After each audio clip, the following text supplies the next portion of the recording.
സംസാരിക്കുന്ന ഗുഹ. ഒരു ദിവസം ഒരു സിംഹം ഇര തേടി കാട്ടിൽ അലഞ്ഞുകൊണ്ടിരുന്നു. ഒറ്റയ്ക്ക് ഒരു മൃഗത്തെയും അത് കണ്ടില്ല. അത് ഒരിരയുടെ പിന്നാലെ ഓടി. ആ ഇരയും കിട്ടാതെ സിംഹം ക്ഷീണിച്ചു. സിംഹത്തിന് ഇര കിട്ടാത്തതുകൊണ്ട് നിരാശയോടെ മന്ദമായി അത് കാട്ടിൽ നടന്നു. പോവുന്ന വഴിയിൽ ഒരു ഗുഹ കണ്ടു. സിംഹം വിശ്രമിക്കാനായി ഗുഹയ്ക്കുള്ളിൽ ചെന്നു. ഏതെങ്കിലും മൃഗം അവിടെ വന്നാൽ അതിനെ പിടിച്ച് തിന്നാം എന്നും കരുതി. സിംഹം ഗുഹയ്ക്കകത്ത് ചെന്നു. പക്ഷെ ഒന്നും കിട്ടിയില്ല.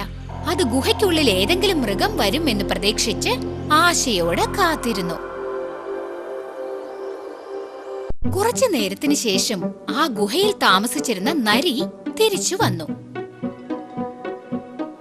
ഗുഹയുടെ അരികിൽ സിംഹത്തിന്റെ കാൽപ്പാടുകൾ നരി കണ്ടു. ആ കാൽപ്പാടുകൾ ഗുഹയ്ക്കുള്ളിലേക്കാണ് പോയിരിക്കുന്നതെന്നും നരി ശ്രദ്ധിച്ചു. അല്ല, ഈ കാൽപ്പാടുകൾ ആരുടേതാ? സിംഹത്തിൻ്റെതാണെന്ന് കരുതുന്നു. ഞാൻ അകത്തു പോയാൽ അതെന്നെ കൊന്നുകളയും. അതുകൊണ്ട് ഗുഹയിൽ സിംഹമുണ്ടോ എന്നറിയുവാനായി നരി ഒരു പദ്ധതിയിട്ടു.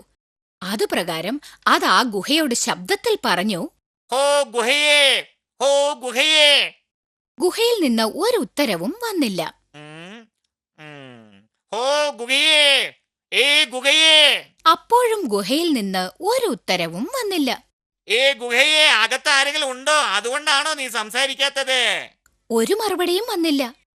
നീ എന്നോട് സംസാരിച്ചില്ലെങ്കിൽ ഞാൻ ഇവിടുന്ന് പോകും. നിനക്കത് അറിയില്ലേ?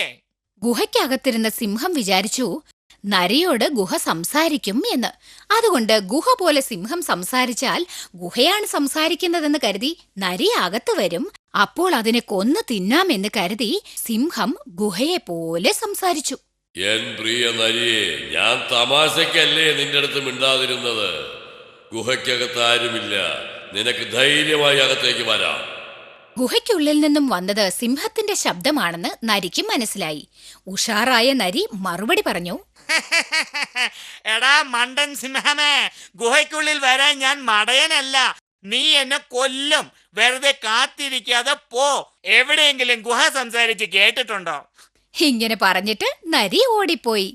ഇളിഭ്യനായ മടയൻ സിംഹത്തിന് തിന്നാൻ ഒന്നും കിട്ടിയില്ല. ഗുണപാഠം: നഷ്ടപ്പെട്ടതിനെക്കുറിച്ച് ഓർത്ത് കരഞ്ഞിട്ട് ഒരു പ്രയോജനവുമില്ല.